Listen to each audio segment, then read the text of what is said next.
Oh, hey. You sort of caught me at a bad time, but it's fine. You can come with me. I'm on my way to work right now.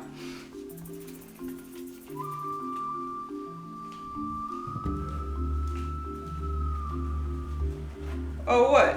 You thought I was going out there to rush hour traffic? Nah.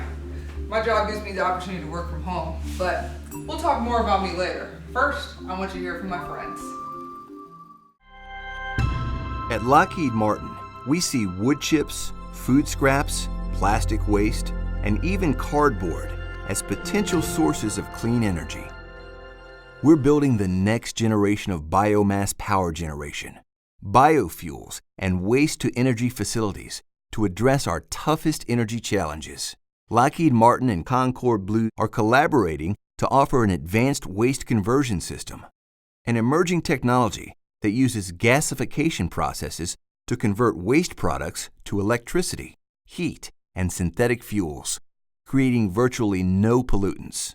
By strategically applying Concord Blue's heat-carrying spheres, we can help reduce emissions and provide secure, responsible energy across the globe.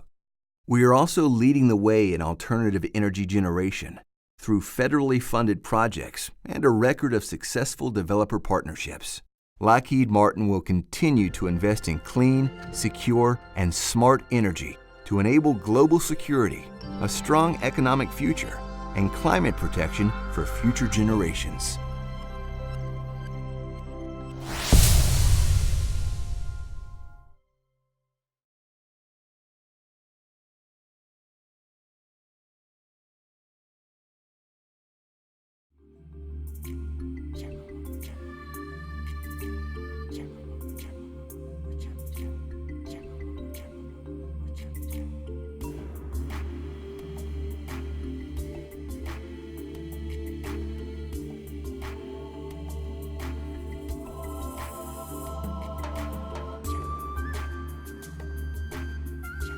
Hi, my name is Chichi Awori, studying chemical engineering at Prairie View A&M University as a junior. Clubs that I've joined was National Society of Black Engineers, Society of Women Engineers, and the Honor Society Tau Beta Pi. I had the opportunity last summer to intern at Dow Chemical as an improvement engineer, where I improved the plant infrastructure. And I also have an opportunity this summer at Accenture to basically do consulting as an analyst. How I prepared myself when I was in high school for college was I joined programs that my high school provided, and also programs that outside organizations provided. The tips that I will give you guys is pretty much to stay focused on what it is that you want to do and to know exactly what it is that you want to do. So do your research, figure out what you want, what career path you want to take, and go from there. Thank you.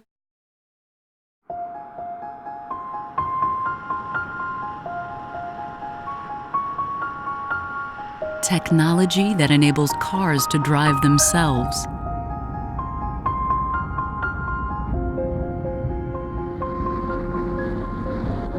Routine flights to Mars.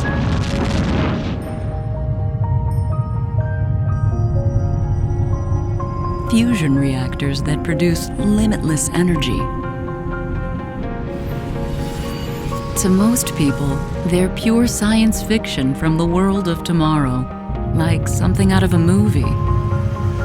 But at Lockheed Martin, we live on the cutting edge of physics, material science, technology, and engineering. We obsess over things most people only imagine. We're at the forefront of the science that makes them real. And they're available when it matters most. It's why we're always thinking about new ways to prevent the unthinkable and building the most advanced fighter the world has ever seen. It's how we redefined what a combat ship looks like.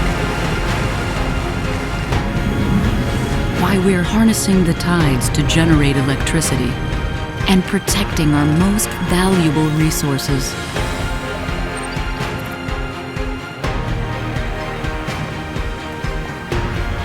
And while we don't know what's going to change the world next, We're probably already working on it.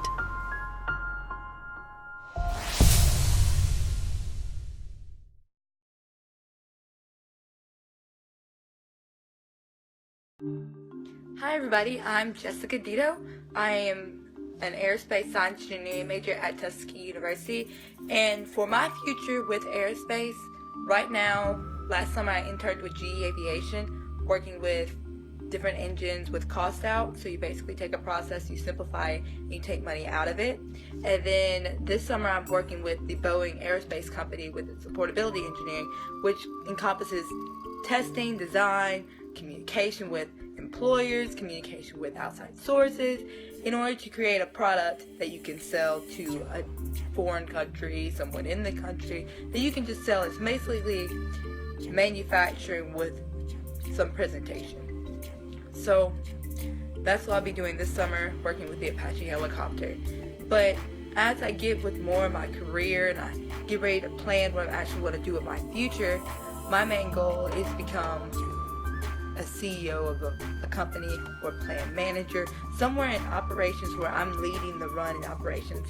So that's why with all my internships, they've been manufacturing focused. They've been, okay, I want to get this plane in the sky.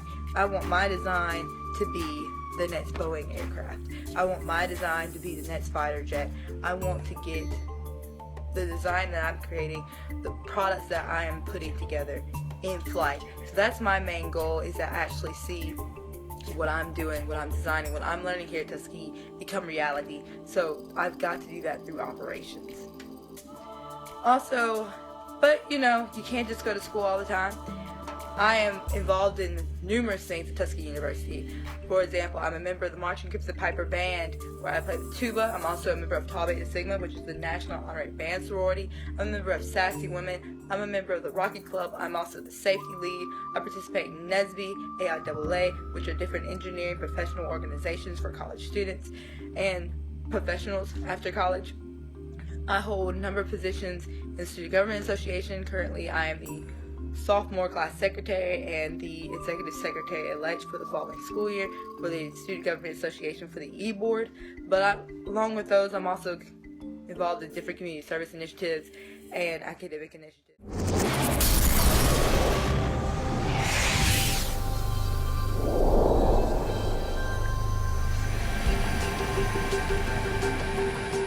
Everyone knows oil and water don't mix. More than 4 million barrels of crude spilled into the Gulf of Mexico during the Deepwater Horizon oil spill in 2010. Cleanup has proved a monumental task. With support from the National Science Foundation, analytical chemist Matthew Tarr at the University of New Orleans wants to better understand how crude oil breaks down in seawater when it's exposed to sunlight. Oil changes very rapidly when it enters the environment, partly through exposure to sunlight and partly through other processes. Tarr keeps a fridge full of oil samples from the Deepwater Horizon spill in his lab. He uses LEDs to test how the oil soaks up different wavelengths of light in the solar spectrum, which starts the breakdown process. When I shine the purple light on the oil absorbs the light and then fluoresces green. And it's more evident when I move the light away, you can see the green disappearing. And he runs tests in his solar simulator. There's a sample of oil on top of water in there, and we turn the solar simulator on and we can expose that for as long as we want to. Tarr says sunlight clearly plays a key role in the natural degradation of oil after a spill, oxygenating it so it dissolves in seawater and comes in contact with microbes that will break it down. But under certain conditions, sunlight can have negative effects too.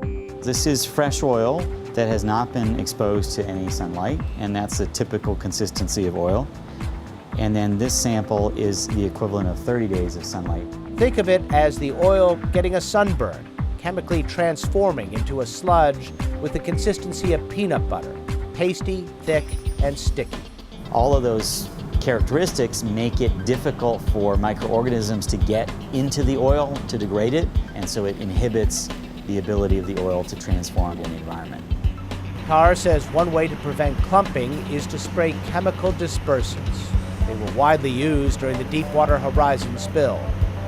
People heard a lot of reports about toxic chemicals in dispersants, and it's true that some of the components of dispersants do have toxicity.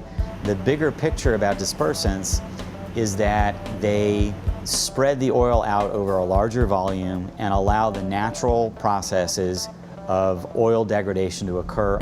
Tarr says his findings will help refine the computer models that responders use to make cleanup plans. The general public needs to have a much better understanding that these are very complex systems, and it's not simply, is dispersant good, is dispersant bad, is sunlight good, is sunlight bad. He even foresees the development of new technologies that will use targeted light to degrade oil more rapidly after a spill. Now there's an idea that's ready for its moment in the sun.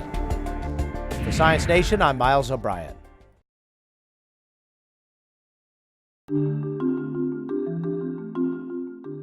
So I hope you enjoyed hearing from those other young ladies about their college experiences. So I guess I owe you mine. My name is Asha Hampton Finch, and I studied chemical engineering at Prairie View A&M University. I also played collegiate basketball. I had the opportunity to be a part of a team that won 3 championships back-to-back, and we made it to the NCAA first round tournament and played UConn and Baylor. So yes, I had the opportunity to play against Brittany Griner, and man, was that a great opportunity.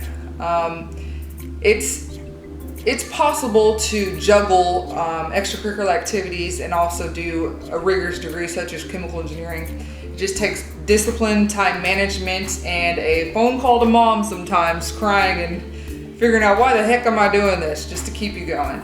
But in all seriousness, I chose chemical engineering because when I was younger, I was interested in architecture and building designs and just structures of buildings in general.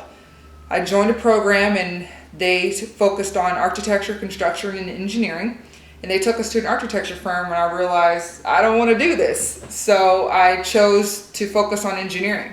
I was pretty strong in math, and chemistry was one of my favorite subjects. So I put those two together and got chemical engineering. With that, I had the opportunity during college to intern with Texas A&M AgriLife Extension.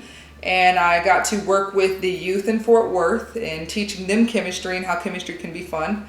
I had them in the kitchen making brownies using the chemical compounds of salt and sugar and milk and eggs, and that turned out to be a lot of fun and they enjoyed it. Chemistry is a lot more than just being in a lab with test tubes and beakers, and there's nothing wrong with that, but I don't want you to get the wrong impression of it. Things can be fun, you just gotta find what it is that you want to do.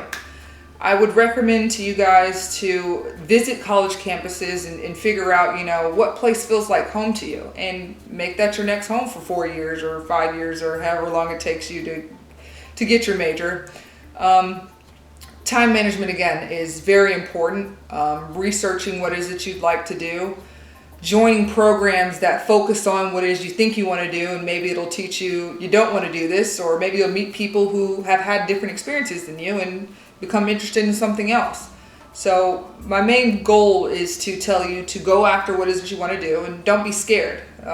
Yes, it's going to be a rocky road. I'm not here to tell you that college was the easiest thing that I've ever accomplished. It's not, but it's definitely a learning experience, and that's what life is about, is taking those experiences and learning from them and becoming a better person to benefit the world for whatever reason it is that you may want to pursue. So good luck to you, and I hope that you stay focused, and may your college experience be the best experience you can have. Take care.